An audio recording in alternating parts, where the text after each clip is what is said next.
metodologías de diseño de software, vamos a trabajar actividad 5, patrones de diseño basados en diagramas UML. En la primera parte vamos a explicar qué consiste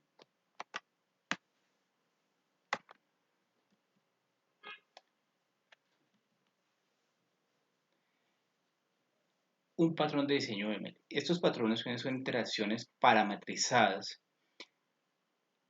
que realizan un conjunto de clases y objetos colaborando entre sí que tienen la posibilidad de extraer de un grupo un escenario general medio admirable para hacer la reutilización. O sea, dentro de un código, yo puedo realizar todo dentro de un patrón de diseño para unir diferentes componentes y objetos dentro de mi aplicación.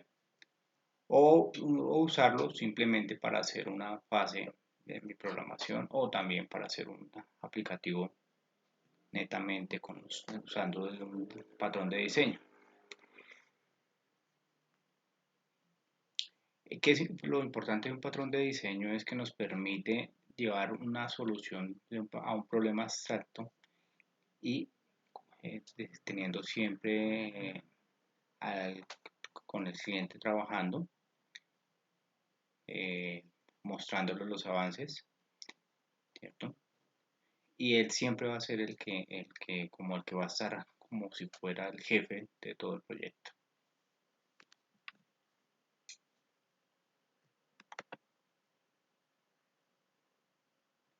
Bueno, ahora patrones de diseño a considerar. Entonces, dentro de esos patrones de diseño que vamos a considerar, digamos, se pueden hablar como si estuvieran dentro de tres grupos. Unos que son de tipo creacionales, los que son de tipo estructurales o de comportamiento. En la primera parte vamos a nombrar los que son creacionales. Como la palabra lo dice, creacional, ¿qué hace? Nos permite tener las herramientas para crear, valga la redundancia, objetos que nos permiten tener interfaces gráficas para verlas, que son las primero que interactuamos con las como el usuario, pero dentro de cada uno eso va a tener un componente con los objetos en unas clases y unas subclases y unas superclases para hacer esta integración de toda esta interfaz. En estas vamos a conocer, hay una que tenemos tres, una que es Factory, cual nos da una interfaz con unos objetos y unas clases y unas subclases para darle modificar ciertos tipos de objetos. Podemos llamar una clase en nuestro programa para apoyarnos en alguna función. Ya tenemos una Abstract Factory, también es una familia de objetos relacionada, pero realmente no se especifica ninguna clase puntualmente. Se llaman directamente en el código con una función, pero no se referencia como si fuera una clase. El builder se usa para la construcción ya de objetos un poco más complejos y que sean más secuenciales, ya funciones un poco más avanzadas, más integradas dentro de nuestras interfaces.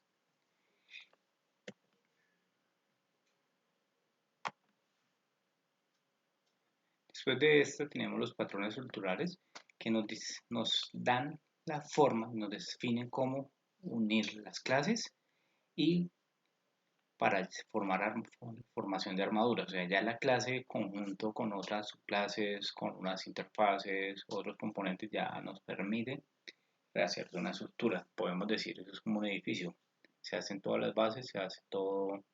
Esto es para poder llegar a hacer paredes y sucesivamente.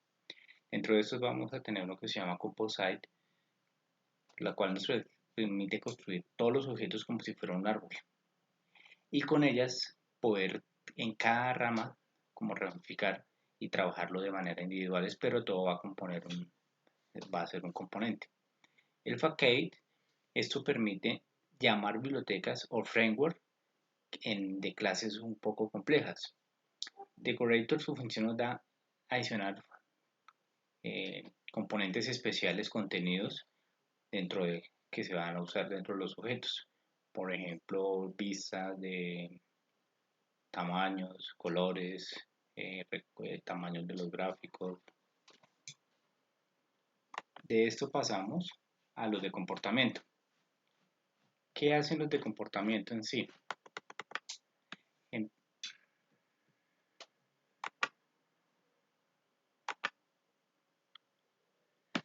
Emplean similares, son que si digamos que si unen y en nuestra aplicación hay otros que son parecidos, entonces ¿qué pasa? Solo se usan los más rápidos, así sean parecidos, los cuales estos nos ayudan a comprimir procesos que se deben ejecutar en funcionalidad de la aplicación. Algo para interpretar un lenguaje, una petición, trasladarse dentro de una secuencia o un algoritmo. Dentro de estos vamos a contemplar el server, quien es el que valida la asociación para informar a los sujetos acerca de algo que se está realizando, observando. Un ejemplo, una cadena o una secuencia donde digamos que nos debe pedir un número y nos lo debe organizar de forma ascendente o ascendente o un número par o primo.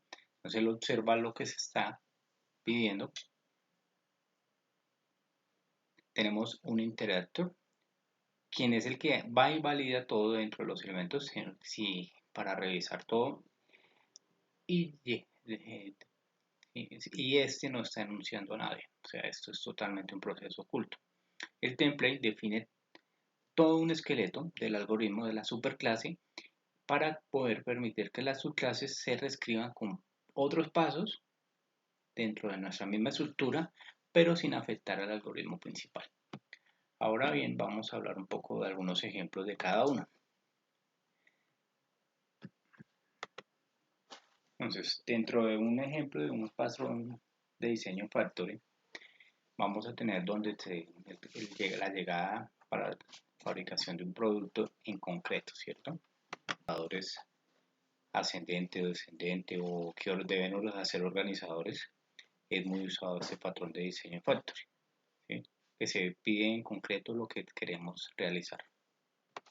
Al referirnos en un ejemplo al patrón de diseño Abstract Factory,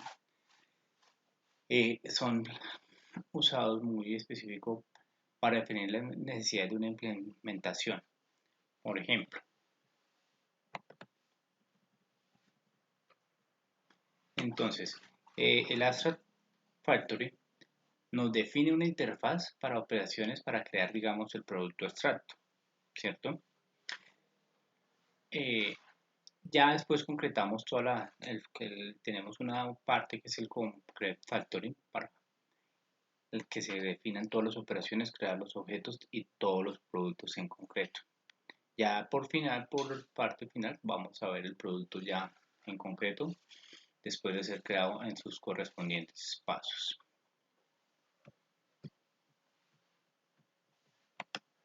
El ejemplo del patrón de diseño Buildir, pues este es muy necesario cuando vamos a definir objetos complejos de partes que constituyen todo el objeto. Esto lo podemos usar para crear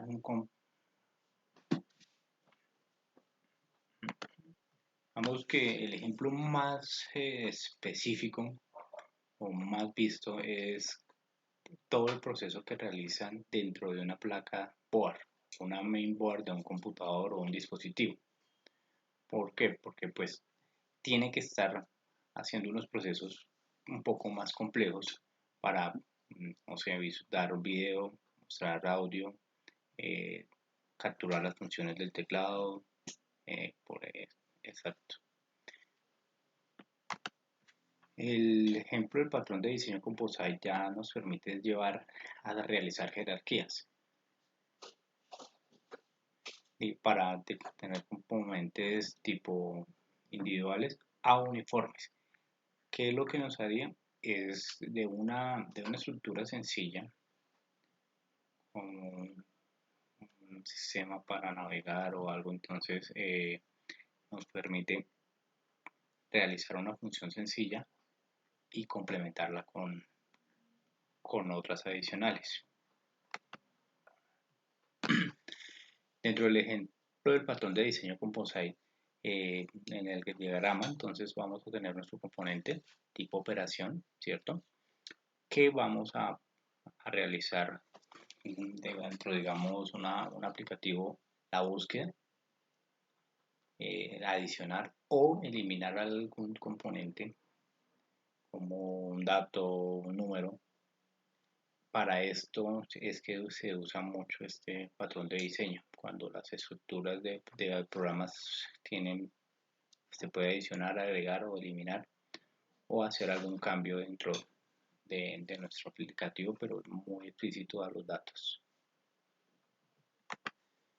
El diseño, eh, el ejemplo del patrón de diseño FACAE nos refiere a, se hará, eh, digamos que va a haber una fachada o un responsable principal de envolver todos los subsistemas que puedan proporcionar apariencia del mundo exterior, ¿cierto? Tenemos ya quién lo va a validar, el cliente. Entonces tenemos, digamos, variados. Este es un sistema donde se unen sus sistemas variados, de complejos y difícil de trabajar. Pero siempre el cliente es el que va a hacer la interacción. Entonces esto lo podemos definir como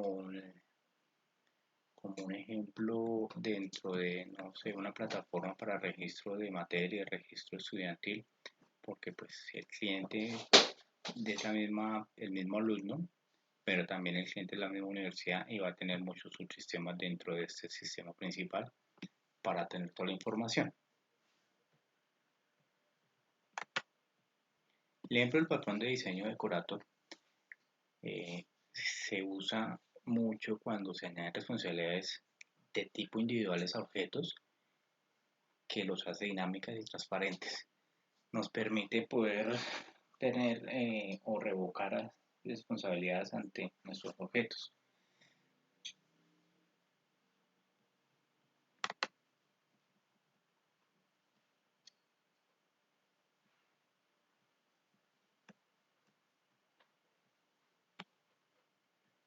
Sí, digamos que, ¿cómo lo explicaríamos?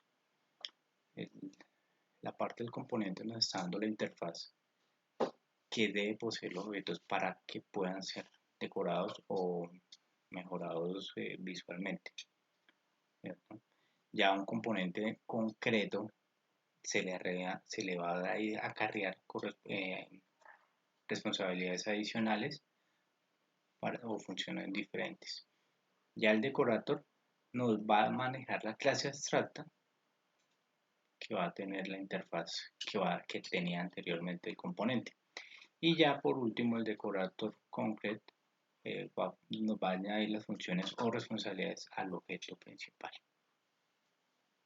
Entonces es cuando yo veo una página y tengo adicionales, tengo botones que tienen que estar funcionando o aplicaciones que debe ser congruente la función de un llamado de una vista a otra vista.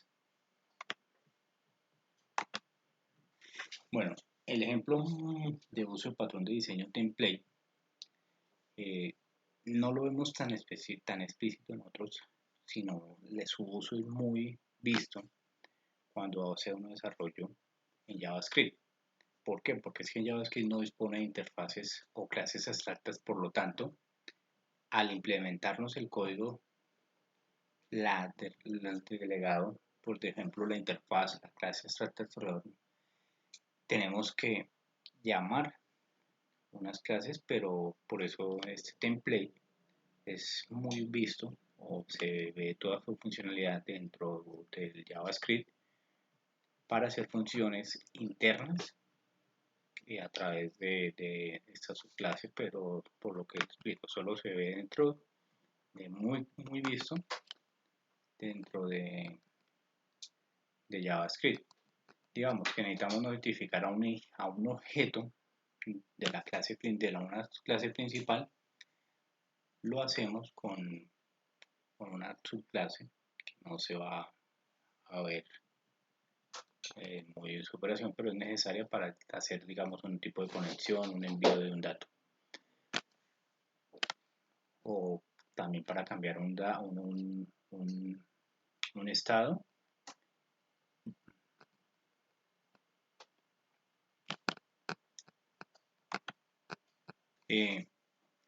Un ejemplo puntual es, digamos, el proceso de una empresa donde se hace un seguimiento en cada etapa que va. Es muy usado en sistemas para procesos de manufactura, procesos de construcción, procesos de desarrollo, de fábrica de vehículos. Se ve mucho en este tipo de aplicativos.